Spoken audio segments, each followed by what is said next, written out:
At the far end of the universe, there is a planet ruled by a being of utter evil. They went and got the girl, Nico Parker, I think is her name, from Last of Us, who I think is tremendously gifted. And I love the episode she was in. I think she's going to be fantastic in this.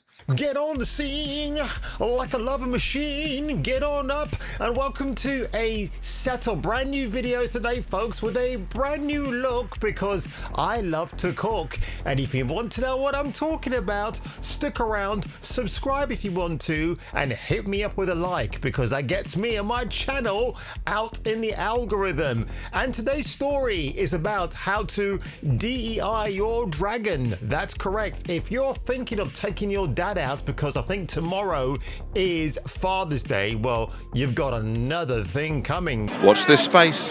The next half hour. He brings you.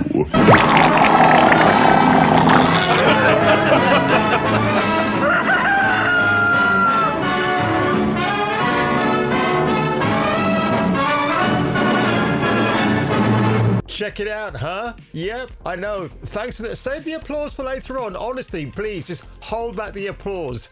I did this all by myself today with very limited help whatsoever and all for free. And as you can see, I've got my two lovely female protectors down below to protect me at all costs. Well, then when I think about it, it's actually 4 female protectors.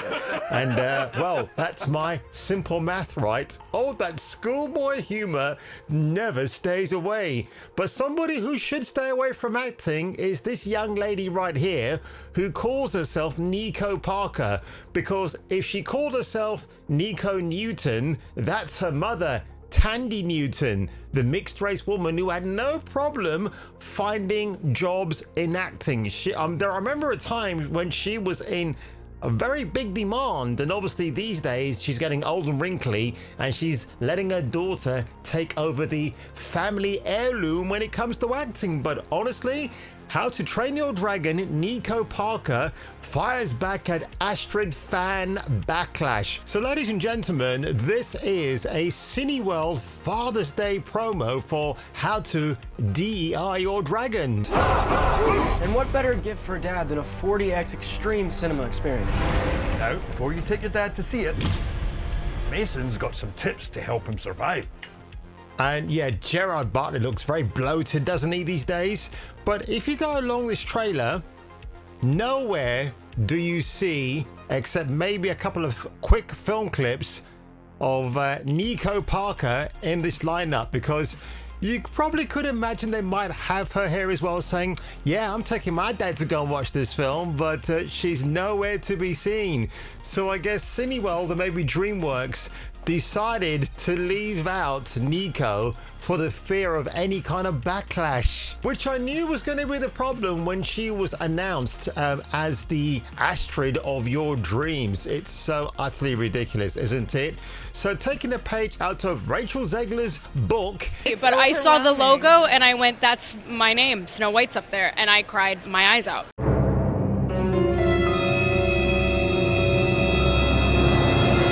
Because you're black. A few days before the release of the live-action How to DEI Your Dragon, actress Nico Parker sends the movie under the bus and fires back at the fan backlash surrounding her character, Astrid. Well, it's not her character, it's DreamWorks' character, right? This is what they came up with. In the original animated movie, Astrid is a Viking and she's blonde with blue eyes. Well, the live-action version remake changes that and uses Nico Parker, who is of mixed race heritage. To go along with that, they changed Astrid's eye and hair color to match Parker's. Of course they did. The fan backlash back in November, when the first look footage was revealed that included Nico Parker as Astrid, fans weren't thrilled with the race swap. And it's hard to blame the fans for that. So that's what Hollywood has been doing for years. There were a bunch of comments on the girl being in it and people complaining that this How to Train Your Dragon thing is already ruined because they changed Astrid. And it has nothing to do with making a good story. Now, I'll tell you what, folks, just now, hear me out. If How to Train Your Dragon was a 1980s property, and you heard, say about 1987, they were going to make a live action version of this, you would get what you asked for, right? All the casting directors would make sure they would actually go out there, find the right girl and the right guy to play their respective roles. That would be, I mean, everybody would be cooking, like they'll be losing their minds. And look, with the He-Man version of that cartoon, we had Dolph Lundgren and Courtney Cox in their respective roles. All right, it was set on Earth for the most part. Should have been set on Eternia, but they got the casting right. I haven't got hopes for the new He-Man live-action remake because apparently Teela's all covered up. I don't understand why you'd want to do that for.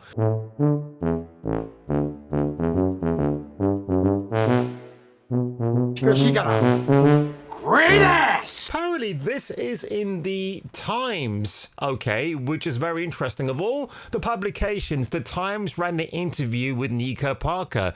And of course, this article here is questioning whether Universal were DEI funded to make How to DEI Your Dragon. I think they actually were. Some people that really love the animated movies really wanted to see an exact play-by-play of that film, and I hope that they can watch a new version. Don't you mean the modernized version, Nico?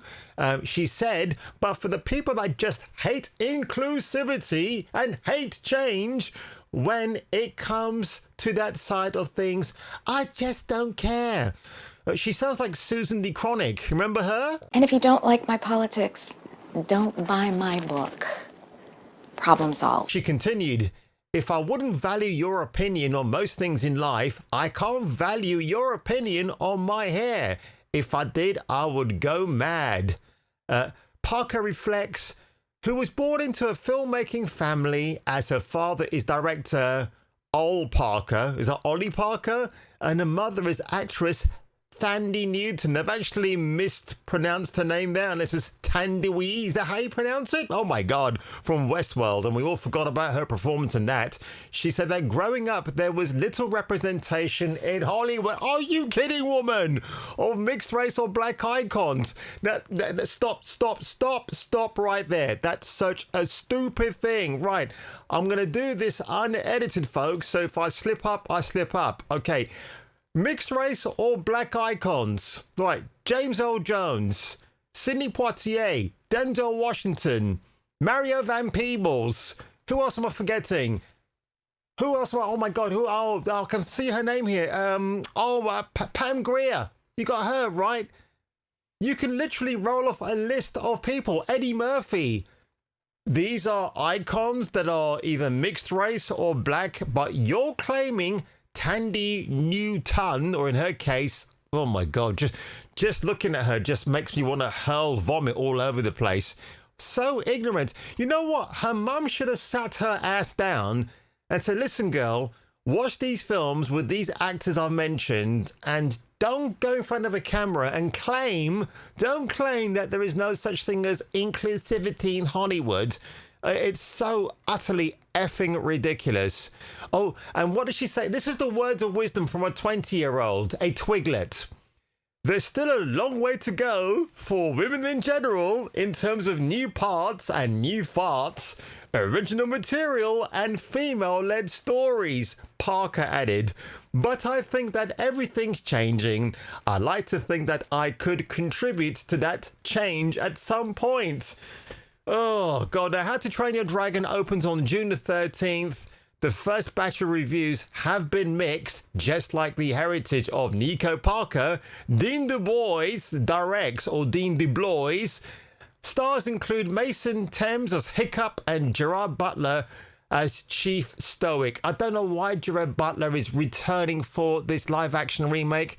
Is the dude in need of cash? I don't know. It's so utterly ridiculous. The thing I've actually heard about this, and I want to bring this up quickly on the screen. A few moments later. Oh no, have a look at this. This is, oh no. So apparently some fans are saying if they just covered up Nico Parker's natural braided hair, shall we say, and put a blonde wig on her to be Astrid, they would be absolutely fine about that. Listen, I've got a thing to say about this. What this is digital grooming. That's what I'm going to call it, because you're saying you're not going to accept her one way, but if you put her another way, it's totally fine. No, that's weird. That's weird shit, bro. Don't even go there with that. That's absolutely an oddball, asinine thing to actually come out with. It's let's have a look at this. Oh my god. Ugh, good grief. Listen, if you had Sydney Sweeney as Astrid from How to Train Your Dragon, I think there will be a queue a mile long around your cinema block. You couldn't find an AI image of Sydney Sweeney as a Viking girl, but I'm just leaving this out for you to look at, and then you can make up your mind what you could do with that beautiful face of Miss Sydney Sweeney, who could have been in How to Train Your Dragon, but sadly, folks, we're not getting that today. But what did you think of this story? Isn't it just terrible that people that have an opinion and say, listen, I don't like this casting, you know, and then parody as well, because she's such a twiggler in the movie. She actually carries out feats of superhuman strength that make no sense for someone of her petite demeanor. And how I know this, Alan Ing on Film Threat talked about that. So, I mean, I believe things that he says because he's quite a seasoned film critic in his own right. But if you enjoyed this video today, you lateral buffoons, make sure you like, make sure you swipe to subscribe, and I will catch you catching me for the return of the next video. Woke. And then you can come on each other's faces and tell each other that come on your face cleanses you of wokeness. Yeah, tell yourselves that. Whatever is going to get you off and make you feel good about yourself.